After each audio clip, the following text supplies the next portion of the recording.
Everybody. Another video tonight. I'm sort of in between shifts tonight, so not much time. 12-hour shift yesterday, and in a few hours another one. So you can't really go to sleep, and so I may as well just do another video.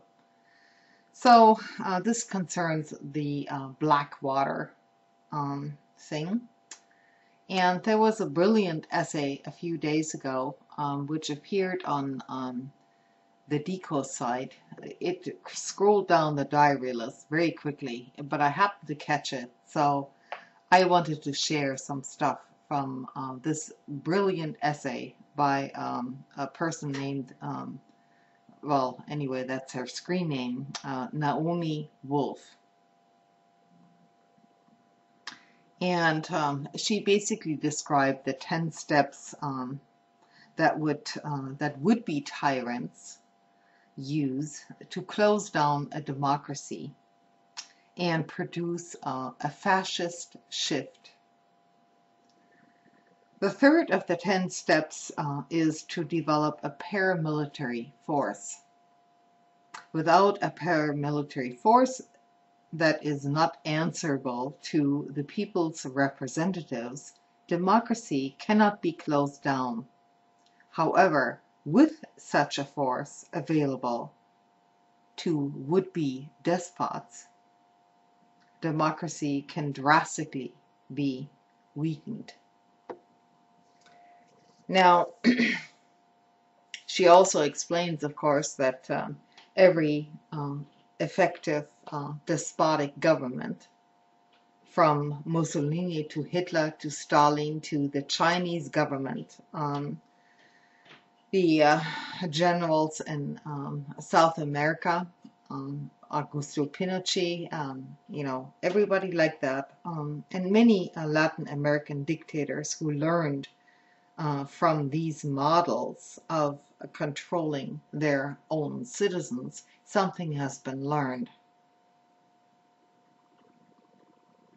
It is an essential means to pressure civilians and intimidate dissent. Mussolini was the innovator in the use of thugs to intimidate what was a democracy, if a fragile one, before he actually marched into Rome.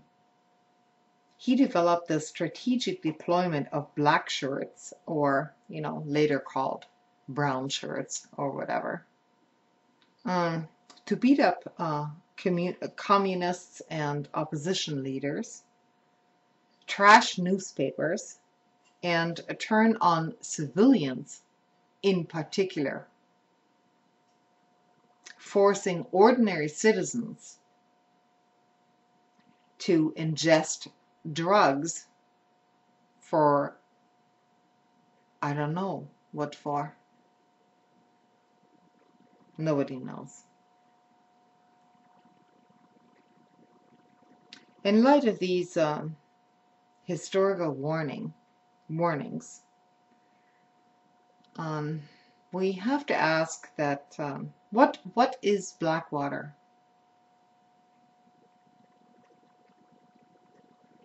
Blackwater has over 500 million in government contracts, probably more than that because it's all secret.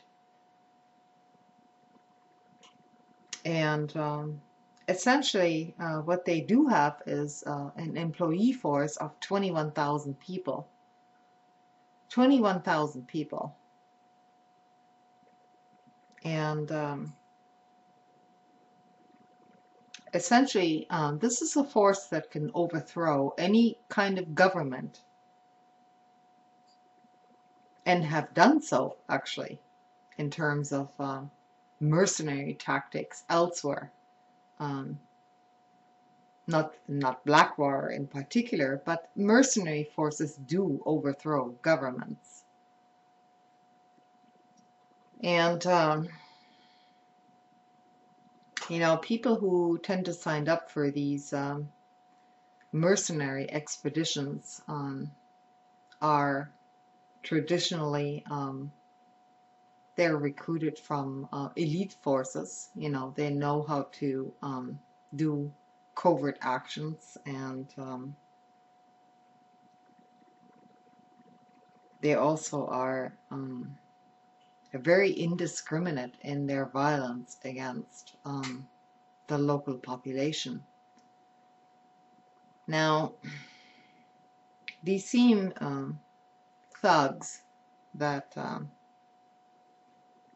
Blackwater is now deploying, both here at home, during Katrina, for instance, in the South, during this national disaster, the floods, where people were basically being prevented from even helping each other or moving anywhere, thanks to Blackwater. Um, Blackwater and forces like Blackwater, in other words, mercenary armies, have an atrocious human rights record.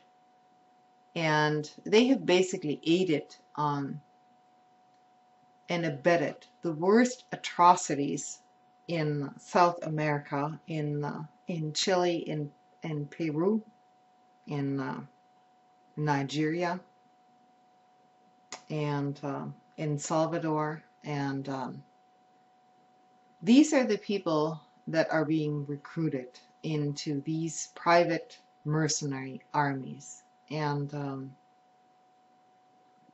and now Blackwater is about to come onto Main Street, America, here.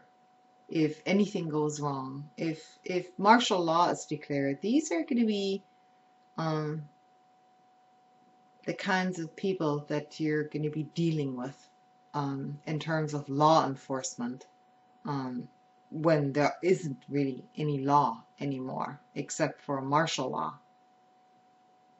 And that's a really scary prospect. I read a few years ago some things that a guy named Stan Goff, I guess he was he was in the special forces, and he's written some books, and he can tell you exactly how this kind of thing operates, and it's very scary. It's very scary. And um, I really don't want to live under conditions like that, and I don't think most Americans know um, what they're going to be in for. So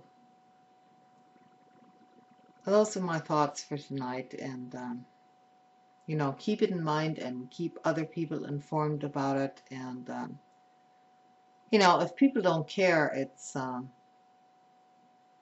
it's unfortunate, but we need to do our best to get the message out, because the alternative is much worse. Okay, thanks.